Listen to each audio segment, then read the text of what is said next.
बे समाव नोंथांमोना मिथिगौ दे लकसभा बिसायख'थिया गेजेराव आरो माखासेल' सान दंसै आरो लकसभा बिसायख'थियाव गोख्रोङै बिसायख'थि गेलेनो थाखाय बिपिएफ दोलो थामहिनबा हाग्रामा महिलारि बिथाङा गोख्रों खामानि मावबाय थानाय समावनो फिन आरोबाव बिपिएफ नागारनानै सा 6 बिपिएफनि मावथि आरो बिपिएफनि गोख्रों बिबानगिरि बिथांमोना बिपिएफ नागारनानै इउपिपिएल दोलोआव थामहिनबा बिटिआर हाग्रा बिफाननि मावफुं सोद्रोमा रनजित बसुमतारी बिथांनि न'आव फैनानैनो गावनो जयेन जाफैदों इउपिपिएल दोलोआव आरो बिथांमोना जाहैबाय मोनसे समनि एबा 17 बोसोर बिपिएफ दोलोआ सरकार सालायबोनाय भिसिडिसिनि मेम्बारमोन बिथांमोना भिसिडिसिनि मेम्बारमोन नाथाय थांनाय गोलाव समाव बिथांमोना एबा बिपिएफनि सरकारनिफ्राय मेम्बार जासेयावबो नांगौ बायदि खामानि मावफुंनो हायाखै आरो ओनसोलनि जौगानाय जेबो खामानि मावनो हायाखै होननानै बिथांमोना गावसोरनो मेम्बारमोन मोनसे समनि बिपिएफनि नाथाय बेफोर गासैबो थामहिनबा आथिखालनि प्रमोद बर'नि दैदेननाय बिटिआर सरकारा बे 2-3 बोसोराव खामानि मावनायाव गोबां जौगानायखौ नुनानै जों इउपिपिएल दोलोआव जगदान जाफैदों होननानै बिथाङा खौरांनि गेजेरजों रोखा फोरमायदों आरो बिथाङा फोरमायदों दि थांनाय गोलाव समाव आंनि गथ'आ गिदिर बेराम थामहिनबा केन्सार बेरामाव गोग्लैना दङमोन नाथाय बिपिएफनि सासेबो दैदेनगिरि बिथांमोना आंनि न'आव फैनानै आंनि गथ'खौ नायफैयासै 17 बोसोर पावाराव थानायावबो सरकाराव थानाय समावबो नाथाय बिथांमोना आंनि गथ'आ दुखुथिया जाना थानाय समाव बिथांमोना नायफैयासै होनना बिथांमोना बे खौरांनि गेजेरजों जोंनि खौरांनि गेजेरजों रोखा फोरमायनायखौ बे समाव नुना मोननाय जादों आरो बिथांमोनानो जाहैबाय मोनसे समनि 17 बोसोराव सरकार सालायबोनाय बिपिएफ दोलोनि भिसिडिसिनि मेम्बार भिसिडिसिनि बायदि मावथि आरो बिपिएफ दोलोनि गोख्रों मददगिरिमोन बिथांमोना नाथाय आथिखालनि प्रमोद बर'नि दैदेननाय बिटिआर सरकारा जौगानाय सोलोंथाइ बायदि बेराम आजार आरो सोलोंथाइफोरखौ लानानै खामानि मावबाय थानायखौ लानानै बिथांमोना मोजां मोननानै बिथांमोना इउपिपिएल दोलोआव जगदान जादों आरो बिथांमोना बिटिआर हाग्रा बिफाननि मावफुं सोद्रोमा रनजित बसुमतारी बिथांनि न'खराव थामहिनबा 14 नं चिरांदुवार ओनसोलनि बिपिएफखौ नागारना एबा 14 नं चिरांदुवारनि बिपिएफनि सोद्रोमाफोरा बिपिएफखौ नागारनानै 14 नं चिरांदुवार थामहिनबा बिटिआर हाग्रा बिफाननि मावफुं सोद्रोमा रनजित बसुमतारी बिथांनि न'खराव फैनानै बे समाव जयनिं जाफैदों दानिया फैदों लकसभा बिसायख'थिनि सिगां माबोरैहाय इउपिपिएल दोलोआव जगदान जाफैदों आरो थांनाय 17 बोसोराव बिथांमोना माबायदि गावनि सरकार थासेयावबो भुगिनो गोनां जादोंमोन दुखु खस्थ' खालामनांगौ जादोंमन बिथांमोननि खुगानिफ्राय जों आबुं मिथिना लानि आंनि मुङा राफेल नार्जारी बिस्पानि गामिनि आं 2005निफ्राय आं बिपिएफ पार्टियावहाय जयेन जादों गिबियावहाय आङो इयुथआवहाय बेबायदिनो एसिस्टेन्ट सेक्रेटारि आरो सेक्रेटारि गोबां मावबोदों बेनिफ्राय जोबथा समावहाय आङो भिसिडिसिनि 5 बोसोर मेम्बारबो मावबोदों बे समावहायनो टार्म जोबनायावहायनो माने जोंनि बे बिटिसि सरकारा बायनानैहाय इउपिपिएल बे बिटिआर सरकार जादों दा बे समावहाय आंनि माखासे एक्सपिरियेन्सफ्रा बेनो माने आं गोबाव सम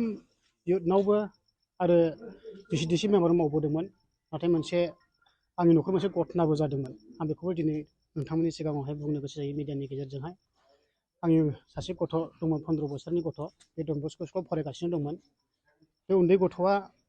केन्साराव गोलैनानै दंमोन आथिङावहाय आं गोबां सम बेखौ फाहामनो नाजादोंमोन आं रुलिं सरकारनि बिपिएफनि माखासे जोंनि दैदेनगिरिफोरनिफ्राय गोबां आसा खालामदोंमोन नाथाय आङो एसेबो सहाय मोननो हायाखै दिनैहाय जेब्ला आङो माखासे इउपिपिएलनि लिडारफोरखौ लोगो लानानैहाय जेब्ला आङो टाच खालामो अब्ला बे समावहाय जोंनि एमएलए जयन्त सारा डाइरेक्टलि आंनि न'आव थांनानैहाय बे आङो 50,000 रांखौ केस होनानैहाय आंनि गथ'खौ दाहायनायाव हेफाजाब होदोंमोन नाथाय आनलाकि आंनि गथ'आ फाहामथायखौ मोनाखिसै थैनानै थांदों अब्लाबो थैनानै थांनांगौ बे मोनसे इसोरनि लेंहरनाय नाथाय आङो एमएलए सारनिफ्राय सहायखौ मोनदों 50,000 रांखौहाय बेबायदिनो सहाय मोननायनि थाखाय आं गोबां खुसि मोनदों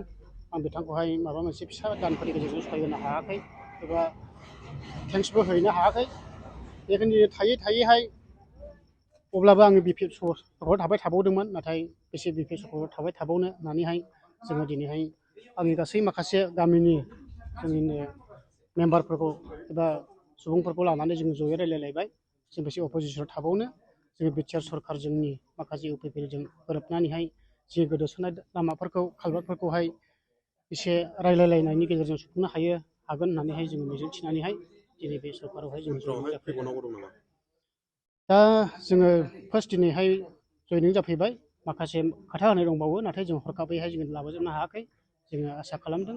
जोंनि गेजेरजोंहाय रायलायनायनि गेजेरजों जोङो एसे गोबां माखासे मानसिखौ लाबोनो हाबावगोन होननानैहाय जों मिजिं थिनाय जाबाय आरो इउपिपिएलआव थानानै नोंथाङा इउपिपिएलनि हाबाफोरखौ खामानि मावलांनो डेभेलपमेन्टनि खामानि मावलांनो सानो जोंनि थांखियानो बेनो फैनायनि मेन खारनानो जोङो इउपिपिएल सरकाराव थानानैहाय जोंनि इउपिपिएलनि माखासे गाहाय लेभेलनि प्राइमारिनि बिसिडिसिनि माखासे दैदेनगिरिफोरजों जों सिथाबफानानैहाय जोङो माखासे खामानिखौ मावलांनो थाखाय जोङो थांखि लानाय जादों। आं बिस्पानि गामिनि भुपेश लाख्रा आं सिगां बिपिएफ दलावहाय आं मेम्बार मावबोदों 5 बोसोर मेम्बार मावनानै आं दिनै बे इउपिपिएल दोलोआव आं दिनै जइन जाफैबाय। दा आङो जइन जाफैनायनि खारनानो जाबाय जोंनि गामियाव गोबां दा मावनांगौ खामानिफोर दङ बे खामानिफोरखौ जोङो मावफुंनो थाखाय दा जोङो दिनै बे दलावहाय जइन लाफैदों। मा मा समस्याफोर दङ दा गोबाव सम बिटिसिआवहाय बिपिएफ सरकारा सालायनानै थांबाय नोंथांमोननि गामियाव